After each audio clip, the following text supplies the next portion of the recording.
this is not a law-free zone.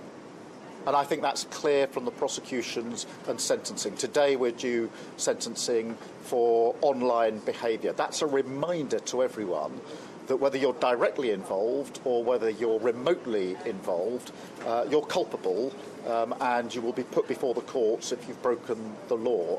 I do agree that we're going to have to look more broadly at social media after this disorder. Well, a chilling warning by UK Prime Minister Keir Starmer that social media users who post or share footage of the riots that have been taking place across the United Kingdom face arrest and prosecution, regardless of intent. The civil unrest began after 3 girls, ages 6 to 9 years old, were stabbed to death during a Taylor Swift-themed dance event in northwestern England. Police charged a 17-year-old born in Wales with the murders. His parents were originally from Rwanda, but erroneous posts on social media claimed the suspect was an illegal immigrant. Joining me now in the Sunday Morning Futures exclusive is the leader of Reform UK Party, Nigel Farage. Leader Farage, thank you so much for being here this morning. Thank you. Thank you.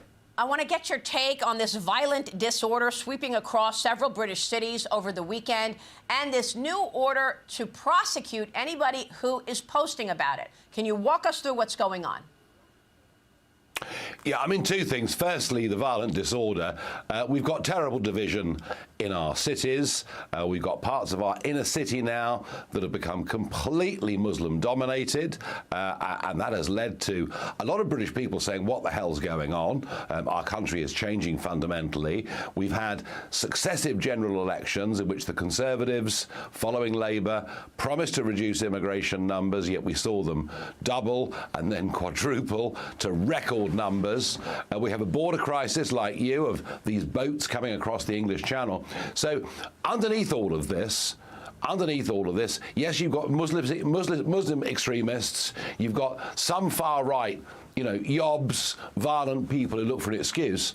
But behind it is a growing sense of unease in our country that we're losing our identity. And that is what led to that explosion of violence the other day. Now, this is the most serious violence we've had since the Black Lives Matter protests in the wake, of course, of the murder of George Floyd back in 2020. Funny enough, Sir Keir Starmer, our Prime Minister, at the time of the Black Lives Matter riots, when police were being injured, when historical monuments were being torn down, he chose to take the knee in solidarity with the aims of those who were out doing the protesting and causing the violence. But now the boot's on the other foot. Now it's seen to be white, working-class British people that are protesting. And by the way, I'm not defending violence in any way at all.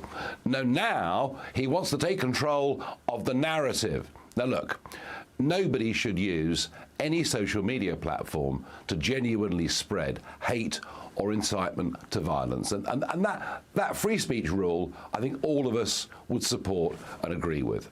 But what we are allowed to do on social media, or should be allowed to do, is to speculate, is to ask questions, is to try and put facts out, that wake up the rest of the community. And when you're engaged in something like that, you can never, ever guarantee that what you say is 100% true. You may think it's true at the time. You may ask a question whether it's true. Now, Starmer, by cracking down on that, poses, I think, the biggest threat to free speech we've seen in our history. And Elon Musk has caught wind of this. You see, I think the reason Musk has been going for Starmer over the last week is he knows what the reaction is going to be. And can I just add, worse still, there is a proposal today that from the age of 5 years old, our kids in schools should be taught to spot extremism, to spot fake news and misinformation, and to use their powers of critical thinking to work out what's true and what's not. Now, by the way, I believe in critical thinking. However, if the parameters that are set are to say to every kid, if you read a post that questions net zero and global warming, it will be extreme content and a lie. If you read a post that even dares to question levels of immigration, legal or illegal, into Britain, that's extremist, then you start to set a narrative for a future generation that is fundamentally undemocratic. So I am very worried that the instincts of a left-wing Labour Party are to use this crisis to take away our liberties and our free speech. And this is going to have to be fought. Yeah, exactly. And this is why I think this is incredibly dangerous. And it reminds me of what was happening here in America right after the 2020 election, where people were speculating and asking questions. If you are afraid that you're going to get arrested just because you're asking questions, well, your freedom of speech is gone. Nigel, let me ask you, for you personally, are you concerned that any statements you make could get you arrested? Yes, I mean, after the triple murder of those poor, sweet little girls, a few hours went by, and there was huge speculation online about this man. Was he an illegal immigrant? Was he an Islamist? And no one knew the truth. And I simply asked on X, did this man have a record? Is he somebody that the security services were watching? Answer there came none. Then after the riots happened, you've got the whole establishment saying that I encouraged rioting. Well, I mean, all I did was to say, please tell us the truth. Funnily enough, if they had told us the truth, the rioting would not have been anything like as bad as it was, and the authorities need to wake up to an online world. So yes, I am currently coming under a serious assault, and many of the campaigners on the left are publicly saying that I should be arrested simply for asking to know the truth about the murderer. I'm worried. Yes. And that is why Elon Musk tweeted out, "You're blocked from X." I mean, I don't know if it was the proper handle that he put on there. He said to the UK government, "You're blocked because we have our own rules here on X." And, you know, in America, we saw this take place after COVID.